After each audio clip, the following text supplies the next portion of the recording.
আপনি নিজে সুপ্রতিষ্ঠিত না হওয়া পর্যন্ত দেশ, সমাজ, চারপাশ নিয়ে চিন্তা করা বাদ দিন। এগুলো নিয়ে কথা বলাও বাদ দিন। ছোটবেলায় সম্ভবত প্রমোদ চৌধুরীর কোনো একটা গল্পে পড়েছিলাম, হুবহু মনে নেই, কিন্তু বিষয়টা ছিল এরকম: উঁচু মঞ্চে না দাঁড়াতে পারলে আপনার কথা কেউ শুনবে না।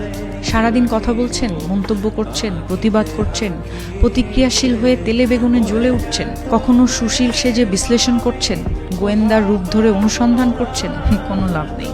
কারণ আপনার অবস্থান কোনো উঁচু মঞ্চে নয়। নিজেকে প্রতিষ্ঠিত করুন, উঁচু মঞ্চে যান, এবং তখনই উপলব্ধি করবেন আপনি বোবা।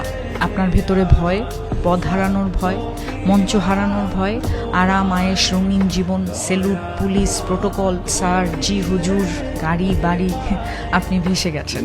উঁচু মঞ্চে গিয়ে কেউ আর কথা বলে না, কারণ সেটা আখের গোছানোর মঞ্চ। ফসল ঘরে তোলার সময়, কথা বলার সময় নয়।